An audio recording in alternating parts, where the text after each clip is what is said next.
ಕಳೆದ 2 ದಿನಗಳಿಂದ ಬೆಳಗಾವಿ ಪ್ರವಾಸ ಮಾಡಿದ್ರು. ಬೆಂಗಳೂರಿನಲ್ಲಿ ನಾನು ಬೆಂಗಳೂರು ಮಿನಿಸ್ಟರ್ ಆಗಿದ್ದಾಗ ಎಲ್ಲ ಶಾಸಕರನ್ನೆಲ್ಲ ಕರೆಸಿದ್ದೆ. ಬಿಜೆಪಿ, ಜನತಾದಳ, ಕಾಂಗ್ರೆಸ್ ಪಾರ್ಟಿ ಎಲ್ಲ ಶಾಸಕರನ್ನೆಲ್ಲ ಕರೆಸಿದ್ದೆ.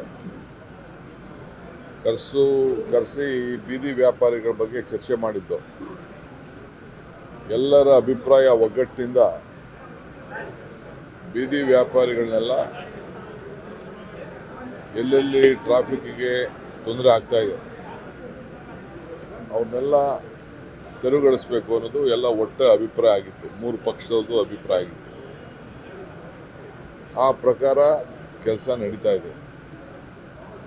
ಆದರೆ ಅವರಿಗೆ ಸೈಡಲ್ಲಿ ಹಾಕೊಳ್ಳಿ ಅಂತ ಹೇಳಿದ್ವಿ. ಆಮೇಲೆ ಸುಮಾರು 60,000 ಜನ ನಾವೊಂದು ಸರ್ವೆ ಮಾಡಿಸಿದ್ದೆ. ಅವ್ರಿಗೆಲ್ಲ ಗುರುತಿನ ಚೀಟಿ ಕೊಡಬೇಕು ಅಂತೇಳಿ ಕೆಲವರೆಲ್ಲ ಸರ್ವೆ ಮಾಡಿಸಿಟ್ಟಿದ್ದೇವೆ. ಒಂದು 30,000 ಜನ ತಳ್ಳೋ ಗಾಡಿಗೆ ವಿವಿಧ ರೀತಿ ವಾಹನಕ್ಕೆಲ್ಲ ಅರ್ಜಿ ಹಾಕೊಂಡಿದ್ದಾರೆ. ಅದು ಕೂಡ ಈಗ ಟೆಂಡರ್ ಕರೆದು ಅವ್ರಿಗೆಲ್ಲ ನಾವು ತ್ರಿಚಕ್ರ ವಾಹನಗಳನ್ನು ಕೊಡ್ಲಿಕ್ಕೆ ಆಲ್ರೆಡಿ ಎಲ್ಲ ವಾಹನಗಳನ್ನೆಲ್ಲ ತರಿಸೋದು ನೋಡಿದ್ದೇನೆ. ಸೊ ಅದು ಕೃಷ್ಣ ಬೈರೇಗೌಡರು ಮಾಡ್ತಾರೆ, ಹೇಳಿದ್ದೀನಿ ನಾನು. ಆದಷ್ಟು ಜಲ್ದಿ ಅವ್ರಿಗೆಲ್ಲ ವಾಹನ ಕೊಡಿರ್ತಾರೆ. ನಾವೇನು ನಿಗದಿ ಮಾಡ್ತೀವಿ ರೋಡ್ಗಳು ಅಲ್ಲಿ ಅವ್ರು ಇಟ್ಕೊಳ್ಳಿ. ಅವ್ರಿಗೇನು ನಾವೇನು ಯಾರಿಗೂ ಹೊಟ್ಟೆ ತೊಂದರೆ ಮಾಡಬೇಕು ಅಂತಿಲ್ಲ. ಬೀದಿ ವ್ಯಾಪಾರಿಗಳು ಇರಬೇಕು. ಆದರೆ ಹಂಗಂತ ಮೇನ್ ರೋಡಲ್ಲಿ ಹಾಕ್ಕೊಂಡು ಕವರ್ ಹಾಕ್ಕೊಂಡು ಮಾಡೋಕ್ಕೆಲ್ಲ ಆಗಲ್ಲ. ಯಾಕೆಂದೆಲ್ಲ ಸುಪ್ರೀಂ ಕೋರ್ಟಲ್ಲಿ ಕ್ಲಿಯರಾಗಿ ನಮಗೆ ಡೈರೆಕ್ಷನ್ಸ್ ಇದೆ.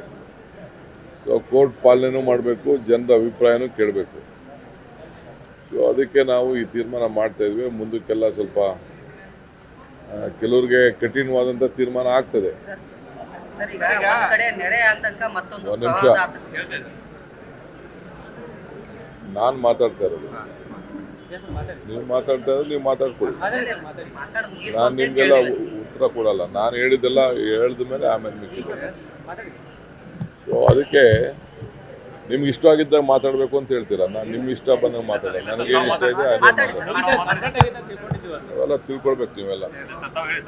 ನಾನೆಲ್ಲೂ ಮೀಡಿಯಾಗೆ ಅಡ್ರೆಸ್ಸೇ ಮಾಡ್ತಿಲ್ಲ. ಇಲ್ಲಿ ಏನೋ ನಿಮ್ಗೆ ಗೌರವ ಕೊಟ್ಬಿಟ್ಟು ಎಲ್ಲ ನಾಳೆ ಫ್ರೆಂಡ್ಸ್ ಅಂತ ಬಂದಿದೆ. ಕರ್ನಾಟಕ ನ್ಯೂಸ್ ಬೀಟ್ ಫಾಲೋ ಮಾಡಿ, ಸಬ್ಸ್ಕ್ರೈಬ್ ಮಾಡಿ.